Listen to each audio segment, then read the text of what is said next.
Se você tem um bebezinho de quase um ano dentro de casa e o sono noturno dele mudou bastante, fica comigo aqui no vídeo de hoje. Eu vou te contar quais foram as mudanças que aconteceram no sono da minha filha, que eu tenho certeza que pode ser que você tire alguma coisa que possa te ajudar nessa fase.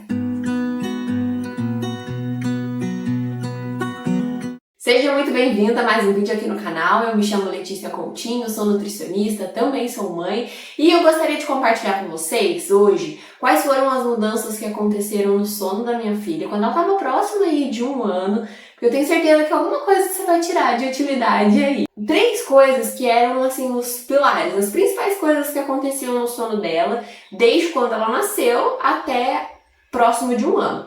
Primeiro, que era dormir no escuro absoluto, aquele absoluto mesmo, que você coloca a mão assim, você não enxerga a sua mão, era muito escuro. Eu vi essa necessidade porque quando estava próximo de 5 da manhã, se o quarto não estivesse completamente escuro, ela sempre acordava. E não era aquele acordar com sensação de que, nossa, eu dormi o suficiente, estou pronta para brincar. Ela acordava bem estressada e a gente que pagava o pato. Então a incidência de luz começava a acontecer no quarto e aí ela acordava. O escuro absoluto resolveu. Então isso era uma característica crucial ali para ela dormir bem. Outro ponto era a utilização do ruído branco. O ruído branco nos acompanhou até bem próximo de um ano. E o terceiro ponto é que ela dormia no berço. Mas aí eu acho que clássico para todo mundo.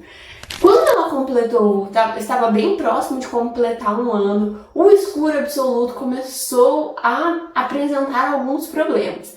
Não porque ela demonstrou sentimento de medo, ela estava bem habituada com isso, eu via que era confortável para ela também, mas as movimentações começaram a ficar diferentes. Antes era aquele rolar que ela andava, percorria pelo berço, durante toda a noite, só que era o rolar, era o deslizar.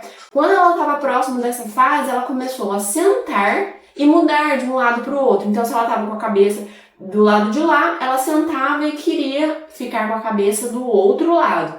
Só que por estar escuro, absolutamente escuro, era aquela batida com força na parede do berço, era aquele barulhão. Algumas vezes ela não seguia e continuava dormindo, outras vezes ela chorava porque imagino que doía mais. Então foi uma coisa que começou a mudar, só que eu ainda não, como não estava acontecendo todo dia, não foi uma coisa que eu mudei de imediato. Mas eu comecei a perceber que o escuro absoluto era um problema que talvez eu precisaria resolver mais pra frente. O segundo ponto foi o ruído branco.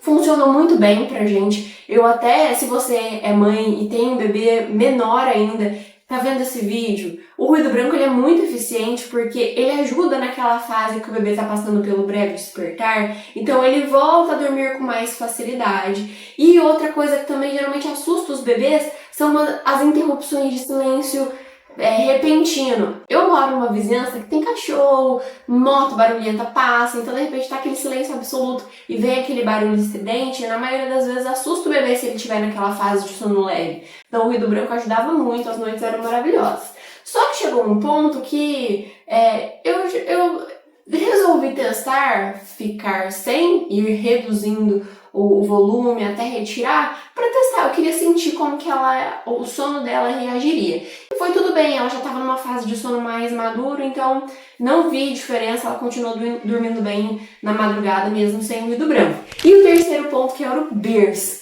E aí esse foi próximo de um ano, quando ela estava com 1 ano e 3, a gente precisou colocar ela numa escolinha.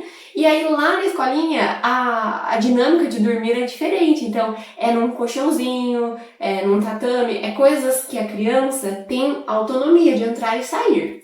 E aí foi muito difícil mantê-la no berço dentro de casa. Na soneca até tava indo bem, mas quando chegava a noite, ela ficava apontando pro chão, ela não queria entrar no berço, ela acordava na madrugada, ela ficava super irritada.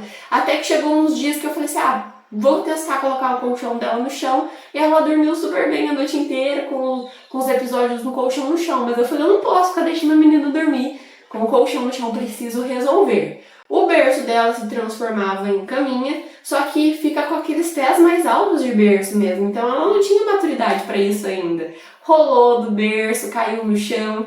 Na primeira noite ela continuou dormindo, porque eu uso aqueles tatames emborrachados, ela continuou dormindo. Na segunda noite, talvez a queda tenha sido um pouco maior, ela acordou e chorou. Então, foi o momento que nós decidimos ir para uma cama montessoriana, que ela tivesse essa autonomia para entrar e sair da cama, mas foi muito diferente do tempo do que é recomendado pelos especialistas em sono infantil.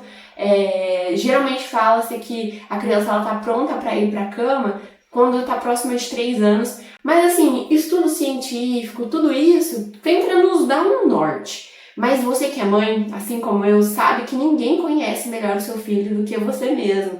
Então, pode ser que você tenha que optar por uma cama próximo de 3 anos mesmo. Pode ser que antes disso o seu bebê ele demonstre que ele quer mais autonomia e aí não tem jeito. Você precisa oferecer isso para ele, para trazer mais tranquilidade para vocês, sabe? Conversar a linguagem que a criança está precisando naquele momento. E aí a gente toca num ponto inicial lá que eu falei do escuro absoluto, aí não teve jeito, eu precisei resolver o problema do escuro absoluto, porque quando ela dormia no berço, o fato de levantar e acabar batendo no berço era uma coisa administrável, eu tava tranquila ainda. Só que com a cama, tem as quinas da cama, ela caía da cama, então o escuro absoluto eu precisei resolver. Só que aí esbarra num ponto importante, eu não podia deixar uma luz qualquer, porque isso ia atrapalhar a qualidade do sono dela, ia atrapalhar a produção de hormônio, que é a melatonina. Então precisaria ser uma coisa de tonalidade avermelhada e com uma incidência pequena, só para ela se situar no quarto, mas não ficar tão clara a ponto dela se distrair com os brinquedos que tem aqui, com as coisas dela. Tem uma coisa que eu não vou falar nem que foi investimento, isso que foi muito baratinho, mas isso me acompanhou desde os primeiros meses de vida da Betina e eu uso todo dia até hoje.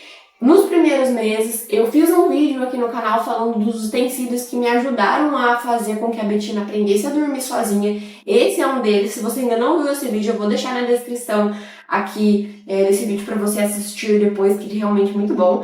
Mas essa luminária, hoje eu utilizo ela quando eu começo um ritual noturno com ela aqui dentro do quarto. Então, quando a gente vai orar, quando a gente se abraça, fala boa noite, a luminária tá ligada. E aí na tonalidade vermelha, só que com a projeção das estrelas, a gente até conta estrelinha, faz parte ali do nosso ritual.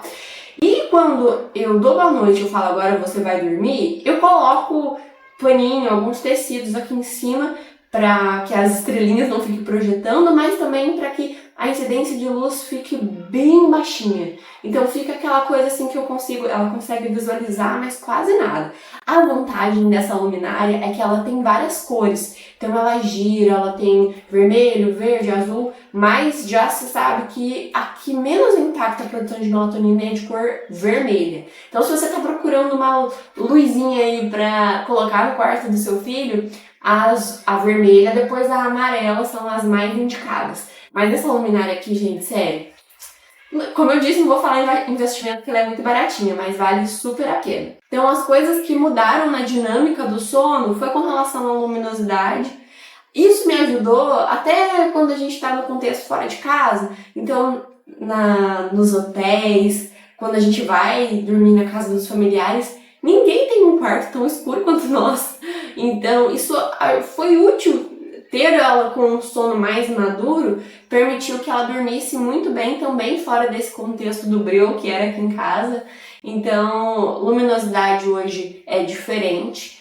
A cama também, o lugar onde ela dorme também é diferente. Eu precisei colocá-la bem mais cedo do que eu imaginei que seria. E também o ruído branco, que já não acontece, ela já tem um sono bem maduro, então trovão, cachorro, moto, isso não a assusta e o sono dela continua muito bem. Me deixa aqui nos comentários se tem alguma coisa que você tá percebendo que tá muito diferente, se o seu filho seu bebê tem acordado várias vezes na madrugada, e se você suspeita que é alguma coisa, compartilha comigo se a sua história foi diferente. Quem sabe eu posso aí te dar uma dica que te ajude também. Então a gente se vê no próximo vídeo. Até lá!